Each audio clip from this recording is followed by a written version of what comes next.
नमस्कार दोस्तों, मैं हूं विशंबर थानवी। आप देख रहे हैं मेरा चैनल ध्येय विथ विशंबर थानवी। यदि आपने मेरे चैनल ध्येय विथ विशंबर थानवी को सब्सक्राइब नहीं किया है तो अभी से सब्सक्राइब कर दें और बेल आइकॉन भी बजा लें, जिससे आपको नोटिफिकेशन मिलते रहेंगे। तो दोस्तों, आज हम पढ़ेंगे राजस्थान के लोक देवताओं के बारे में। राजस्थान के लोक देवता कौन कौन से हैं? देखिए, राजस्थान पीरों की, देवताओं की, लोक देवताओं की भूमि है और यहाँ पर ऐसे कई लोग हैं जिन्होंने अपने कार्यों के द्वारा, अपने महत्वपूर्ण बलिदानों के द्वारा उनको आज भी स्मरण किया जाता है, याद किया जाता है। लोक देवताओं ने अपने जीवन में गौ माता को बचाने के लिए गौ रक्षार्थ स्वयं को बलिदान कर दिया। परिणाम स्वरूप उन्हीं के स्मरण में, उन्हीं की याद में उनको हम लोक देवता के रूप में मानते हैं। वैसे राजस्थान में शुरुआत की लोक देवताओं की श्रृंखला में बात करें तो आज सबसे पहले हम पढ़ेंगे 5 पीर। राजस्थान के 5 पीर कौन कौन से हैं उसके बारे में चर्चा करेंगे। हड़बू, पाबू, रामदेव, मांगलिया, मेहा, पाँचों पीर गोगा जी, जेहाँ। इस प्रकार से राजस्थान के 5 पीर हुए हैं, जिनमें हड़बू जी, पाबू जी, रामदेव जी, मांगलिया मेहा जी और गोगा जी। सबसे पहले हम 5 पीरों में चर्चा करेंगे रामदेव जी के बारे में। 5 पीर, राजस्थान के 5 पीर।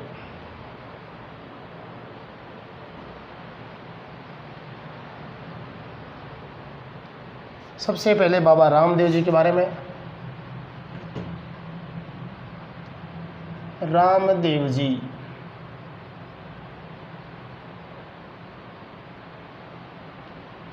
अगर हम चर्चा करें तो राजस्थान के जो 5 लोक देवता हैं उनके बारे में थोड़ा सा अध्ययन करें तो हम देखेंगे राजस्थान में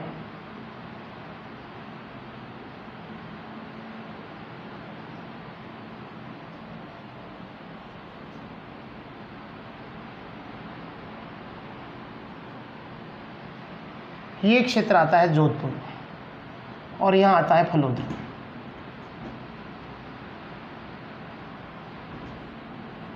पांच देवताओं में, 5 लोक देवताओं में 4 लोक देवता तो इसी क्षेत्र के आसपास ही मिल जाएंगे। कहते हैं आधे में देवता, आधे में देवी देवता, आधे में क्षेत्रपाल। 5 में से 4 इसी क्षेत्र में मिल जाएंगे हमें। ये फलोदी के पास में ही पाबू जी, कोड़ू पाबू है, वहाँ पे पाबू जी 30 किलोमीटर भी नहीं है फलोदी क्षेत्र से। फिर थोड़ा दूर चलेंगे, यहाँ पे बेंगटी में आएंगे हम। बेंगटी में हमें हड़बू जी मिल जाएंगे। फलोदी से जैसलमेर की तरफ रुख करेंगे, 50-48 किलोमीटर में रामदेव जी मिल जाएंगे। फिर जोधपुर की तरफ जाएंगे तो हमें बापीनी में मांगलिया मेहा जी मिल जाएंगे। तो फलोदी के 60-70 किलोमीटर क्षेत्र में ही अपने को 4 लोक देवता मिल जाते हैं। तो फलोदी जो है लोक देवताओं की शरण स्थली है, लोक देवताओं का कर्म क्षेत्र रहा है और यह क्षेत्र 5 पीरों के लिए सबसे महत्वपूर्ण क्षेत्र रहा है। फलोदी के आसपास क्षेत्रों में मिल जाते हैं। फिर ऊपर की तरफ जाएंगे हम ददरेवा चूरू की तरफ, तो यहाँ पे गोगा जी। तो कुल मिलाकर के पश्चिमी राजस्थान में सभी लोक देवता हमें मिल जाते हैं। अब चर्चा करते हैं अपन रामदेव जी की।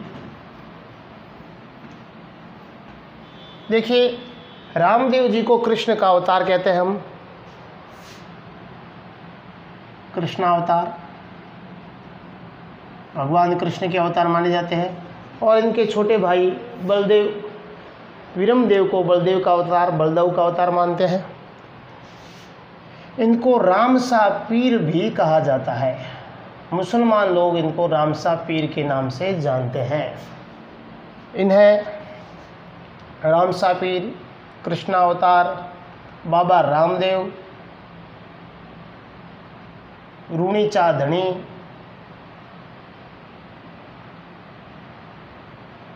आदि नामों से जाना जाता है। अब बाबा रामदेव जी का जन्म उड़ू कश्मीर में, बाड़मेर में, अपने ननिहाल में हुआ था। इनके पिता का नाम अजमल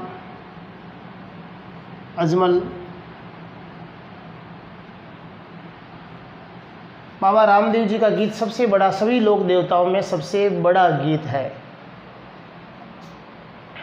तो अजमाल, माँ का नाम मैना देवी कहते हैं, और पत्नी का नाम नेतल देवी।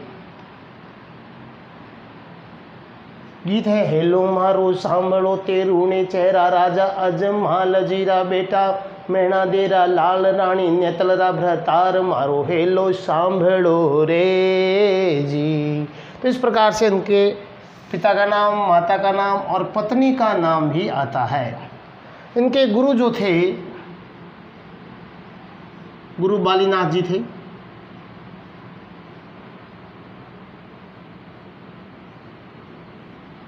मौसेरे भाई,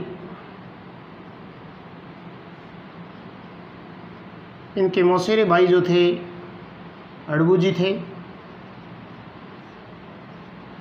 इनके गुरु भी बालीनाथ जी थे। दोनों 5 वीरों में दोनों है, मौसेर भाई भी है। बाबा रामदेव जी की जो भक्त है, मेघवाल जाति के पुजारी भी हैं। उन्हें रिखिया के नाम से जानते हैं, रिखिया। इन्होंने एक कामड़िया संप्रदाय चलाया, कामड़िया संप्रदाय। और कामड़िया संप्रदाय की महिलाएं जो है एक विशेष प्रकार का नृत्य करती है, जिसे कहते हैं 13 ताली नृत्य। 13 मंजीरे होते हैं और ये 13 ताली नृत्य होता है। ये भी बाबा का जुम्मा होता है, उसमें गाया जाता है, नृत्य किया जाता है, 13 ताली नृत्य।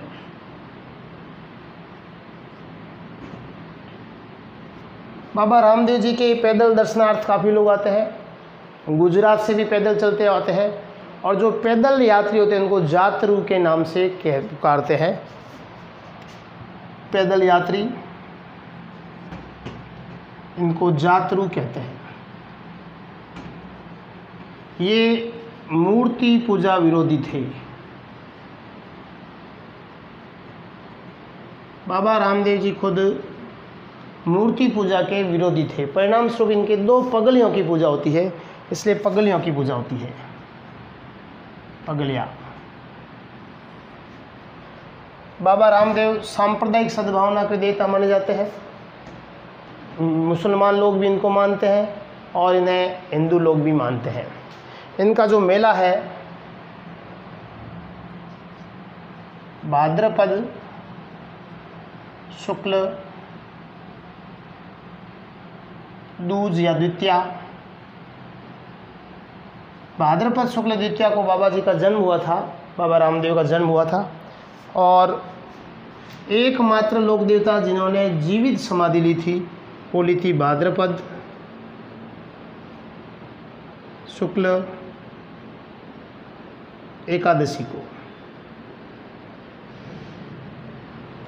इन्होंने कामड़िया संप्रदाय चलाया। उस कामड़िया संप्रदाय को में शामिल होने वाली पहली जो महिला थी वो थी दालीबाई, मेघवाल जाति की थी।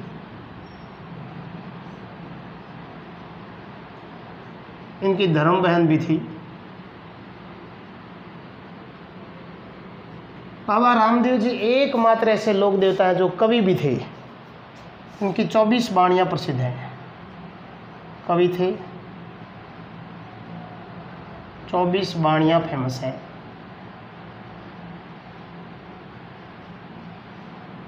गौ रक्षार्थ इन्होंने जो भैरव राक्षस था उसका वध किया था, गौ रक्षार्थ।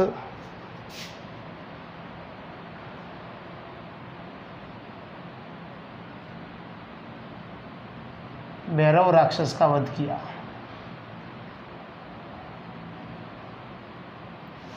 एक बार की घटना है, बाबा रामदेव जी अपने चमत्कारों से प्रसिद्ध हो रहे थे और अनेक प्रकार के चमत्कार करते थे, और यही चमत्कार कालांतर में पर्चे के नाम से जाने जाने लगे। इनके पास में ही, बाबा रामदेव जी के मंदिर के पास में ही एक बावड़ी है जिसको पर्चा बावड़ी के नाम से भी जाना जाता है, जहाँ पे कुष्ठ रोगी पहुँचते थे और उनके कुष्ठ रोग ठीक होता था। इस प्रकार की भी मान्यता रही है। उनके पर्चों से, उनके चमत्कारों से चमत्कारों को सुन करके 5 पीर जो है वो मक्का से आए। वे परीक्षा लेना चाहते थे बाबा रामदेव की। बाबा रामदेव के यहाँ पहुँचे। पहुँचने के बाद उन्होंने कहा, हम आपके यहाँ आतिथ्य स्वीकार करते हैं, आपके यहाँ अतिथि के रूप में रहेंगे। बाबा रामदेव ने स्वीकार किया। उन्होंने कहा, हम आपके यहाँ भोजन करेंगे। बाबा रामदेव ने कहा, ठीक है, आप भोजन कीजिए, लेकिन उन्होंने कहा कि भाई हमारे जो बर्तन हैं वो तो हम लाए नहीं, और हम अपना भोजन बर्तनों में ही करते हैं हमारे। तो रामदेव जी ने पूछा, भाई कहाँ है बर्तन, मैं ले आता हूँ। कि हम हमारे बर्तन तो मक्का भूल करके आ गए। बाबा रामदेव जी ने कहा, कोई बात नहीं, आप अपनी आंखें मूंद लीजिए, हाथ पसार लीजिए। उन्होंने अपनी आंखें मूंदी, हाथ पसारे, तुरंत प्रभाव से उनके हाथों में मक्का से उनके खाने के भोजन के बर्तन आ गए। यह दृश्य देख करके वो 5 जो पीर थे वे बड़े अभिभूत हुए, बड़े प्रसन्न हुए। परिणाम स्वरूप उन्होंने कहा कि हम तो पीर हैं और आप पीरों के पीर हैं। इसलिए बाबा रामदेव को पीरों का पीर कहा जाता है, पीरों के पीर।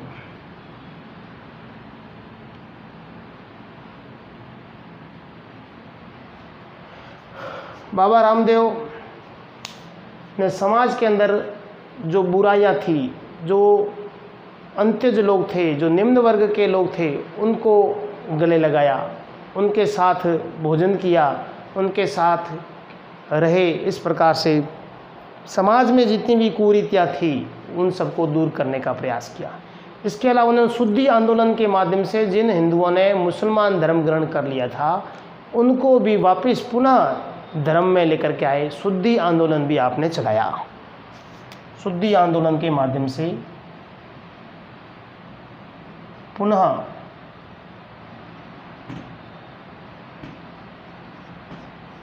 जो हिंदू मुसलमान बन चुके थे उनको वापस हिंदू बनाने का बहुत पुनीत काम किया। इनके एक घोड़ा था, उस घोड़े का नाम था नीला घोड़ा।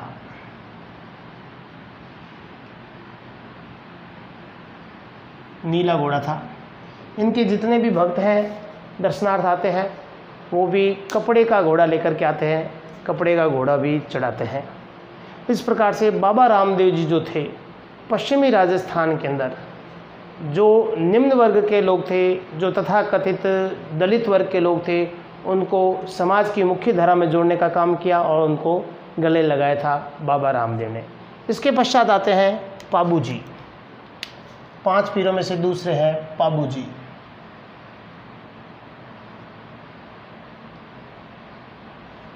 पाबू जी का जन्म फलोदी से दूर कोलूमंड में होता है। कोलूमंड, फलोदी क्षेत्र। पिता इनके धांधल, माता फूलमदे।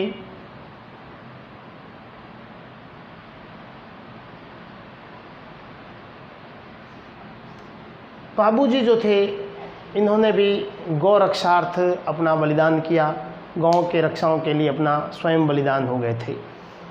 बाबू जी के जो क्षेत्र है, इस क्षेत्र विशेष में इनको ऊंट उपकारक देवता के नाम से जानते हैं। ऊंट उपकारक देवता। मारवाड़ क्षेत्र में पहली बार ऊंट को लाने वाले थे पाबू जी। प्लेग के देवता भी मानते हैं इनको, प्लेग रोग को ठीक करने के देवता भी है। पाबू जी की फड़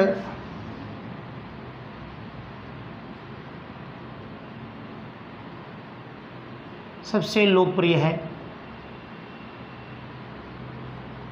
और पाबू जी की फड़ यहाँ के थोरी जाति के लोग, भील जाति के लोग इनकी फड़ बाजते हुए रावण हत्था बजाते हैं। रावण हत्था के माध्यम से इनकी फड़ बाजी जाती है।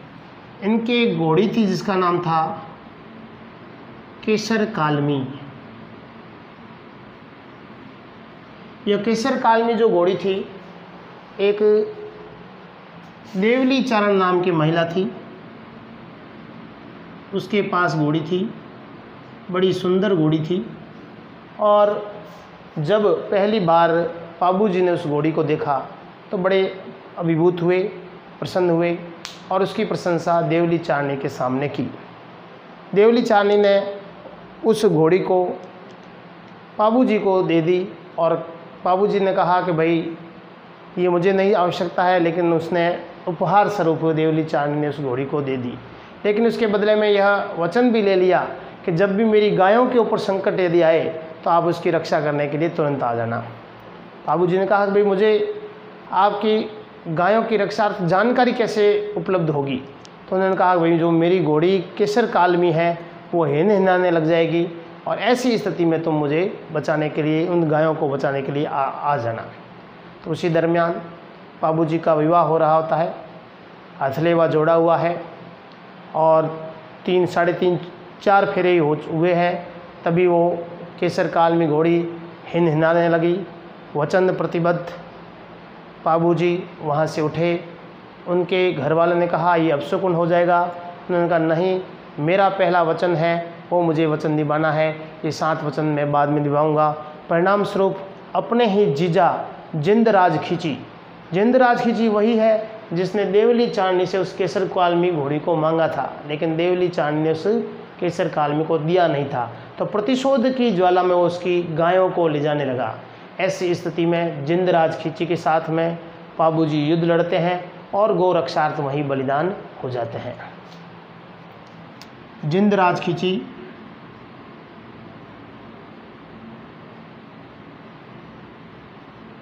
जीजा था, गौ रक्षार्थ बलिदान हुए।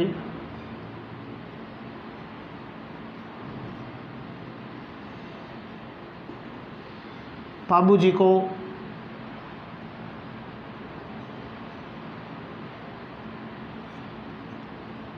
जिंदराज खींची के द्वारा मारे गए। पाबू जी को लक्ष्मण का अवतार भी मानते हैं, लक्ष्मण का अवतार।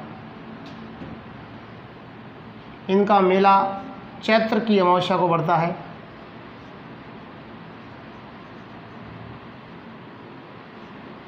चैत्र मास की अमावस्या के दिन इनका मेला बढ़ता है पाबू जी का।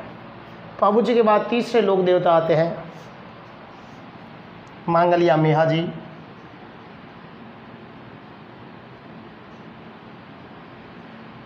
मेहा जी, मांगलिया मेहा जी बापिनी, जोधपुर में इनका मंदिर है। मांगलिया मेहा जी जो राणंग देव भाटी थे जैसलमेर के, उनके सेना के साथ युद्ध करते हुए वीर गति को प्राप्त होते हैं। इनके एक घोड़ा था, उस घोड़े का नाम किरण काबरा था। और भाद्रपद कृष्ण अष्टमी को अर्थात कृष्ण जन्माष्टमी के दिन इनका मेला बापिनी जोधपुर में बढ़ता है। इसके बाद चौथे देवता आते हैं अड़बू जी। अड़बू जी बेंगटी फलोदी के हैं। बेंगटी फलोदी, इनको योगी, सन्यासी, योद्धा,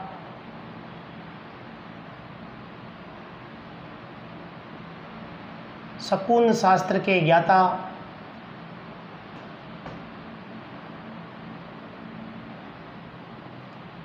आदि नामों से जाना जाता है। शकुन शास्त्र के ज्ञाता थे। ये जोधपुर के राजा जोधराज के समकालीन थे। इन्होंने जोधराज को अपनी कटार दी थी और आशीर्वाद दिया था जोधपुर सत्ता स्थापित करने के लिए। परिणाम स्वरूप वे सफल हुए और इस सफलता के कारण जोध राजा ने इनको बेंगटी नामक स्थान दिया और एक गाड़ा भी दिया। एकमात्र लोक देवता जिनकी लकड़ी के गाड़ी की पूजा होती है, लकड़ी की गाड़ी की पूजा। इनके मंदिर में मूर्ति नहीं है, अपितु लकड़ी की गाड़ी की पूजा होती है। और ये लकड़ी की गाड़ी वही है जिसमें उस समय की अशक्त, पंगु, जितनी भी गायें हुआ करती थी, अशक्त गायें हुआ करती थी, चल नहीं पाती थी, भोजन नहीं कर पाती थी, उन गायों की रक्षार्थी ये घास लेकर के उनको आला करके खिलाते थे। इसलिए उसी गाड़ी की पूजा होती है। तो एकमात्र लोक देवता। इनका जो वाहन था वो सियार है, सियार इनका वाहन है। अड़बू जी शकुन के बड़े ज्ञाता थे। लोग इनको पूछ करके बाहर जाते थे और सफलता प्राप्त करते थे। अड़बू जी के गुरु जो थे बालीनाथ जी थे, जो कि रामदेव जी के भी गुरु थे, और ये रामदेव जी के मौसेरे भाई थे अड़बू जी। अड़बू जी के बाद आता है गोगा जी।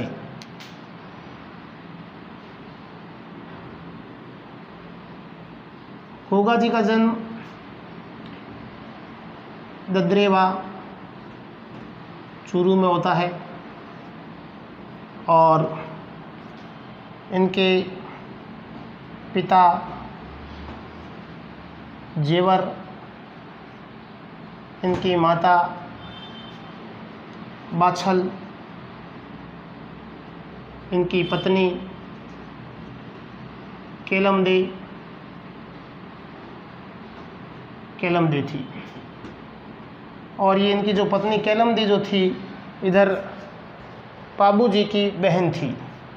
पाबू जी भी क्या है, ऊँट के उपकारक देवता, और ऊँट के उपकारक देवता होने के कारण ये कैमल को एकमात्र ऐसा विवाह हुआ था मारवाड़ के अंदर जिसमें दहेज के रूप में इन्होंने कैमल दिए थे, ऊँट दिए थे। किसको दिए थे? केलमदे को। केलमदे कौन थी? केलमदे इनकी बहन थी, पाबू जी की बहन थी। और पाबू जी जो है, पाबू जी ऊँट के उपकारक देवता के रूप में जाने जाते हैं। ऐसा माना जाता है कि इस क्षेत्र के अंदर जितने भी ऊँट बीमार पड़ते हैं तो ऊँट की बीमारी के लिए पाबू जी की फड़ बाची जाती है, और पाबू जी की जब फड़ बाची जाती है तो ऊँट ठीक हो जाते हैं। इसके अलावा पाबू जी के ही स्थान पर, पाबू जी के ही देवरे के अंदर, पाबू जी के ही मंदिर के अंदर पाबू जी के पावड़े बाचे जाते हैं, और पावड़े बाचे जाते समय माटा बजाया जाता है। ये हम भूल गए थे, यहाँ लिख लेते हैं, माटा बजाया जाता है। अब वापिस आते हैं। पिता जेवर, माता बाछल, पत्नी केलमदे जो कि पाबू जी की बहन थी। इसके बाद आता है गजनवी से युद्ध किया गोरक्षार्थ। गायों की रक्षार्थ इन्होंने गजनवी से युद्ध किया था और गायें छुड़ा दी थी। और गजनवी ने इनको जहरवीर कहा, जहरवीर गोगा कहा, जहरवीर गोगा। और ऐसा भी बताया जाता है कि इनका नाम जो गोगा है वो उन्हीं के गुरु, जिनका नाम था, गुरु का नाम गोरखनाथ था, गुरु गोरखनाथ। और गुरु गोरखनाथ के आशीर्वाद से गूगल जो उनका प्रसाद था, गूगल को उनकी माँ बाछल को खिलाया गया, और उसी के आशीर्वाद से, गूगल एक प्रकार का सुगंधित द्रव्य होता है, वो खिलाया गया। उसी के आशीर्वाद से गोगा का जन्म हुआ। परिणाम स्वरूप गो अर्थात गोरखनाथ का पहला अक्षर, उससे पड़ा गो, गा अर्थात गाय के नाम से, परिणाम स्वरूप इनका नाम पड़ा गोगा। जहरवीर गोगा कहा। ये सांपों की देवता, सांपों के देवता है।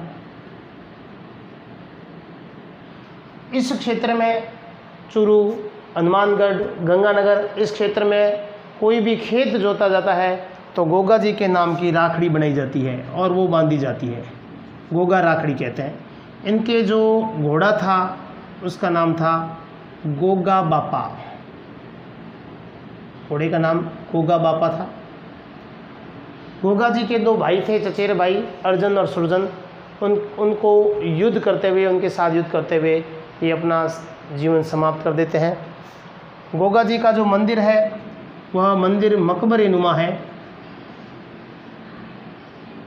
मकबरे नुमा मंदिर, जिसका निर्माण फिरोज शाह तुगलक ने कराया था।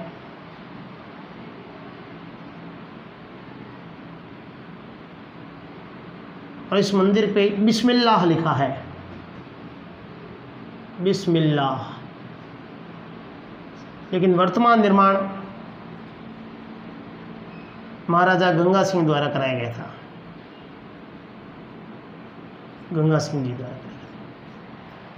इस प्रकार से राजस्थान के जो 5 पीर हैं, हड़बू, पाबू, रामदेव, मांगल्या मेहा, पांचों पीर गोगा जी जेहा, इस प्रकार से राजस्थान के ये 5 पीर हैं।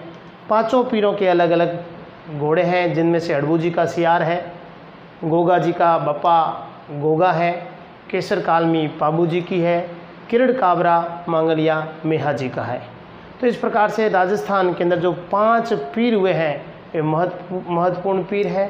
लोक देवताओं में सबसे पहले इनको माना जाता है, गिना जाता है, ये अग्रगण्य है। तो दोस्तों, नेक्स्ट वीडियो में हम राजस्थान के अन्य लोक देवताओं के बारे में अध्ययन करेंगे। तब तक आप मेरे चैनल ध्येय विथ विशंबर थानवी को यदि सब्सक्राइब नहीं किया है तो ज़रूर सब्सक्राइब करें, लाइक करें, शेयर करें, कमेंट करें। Thank you.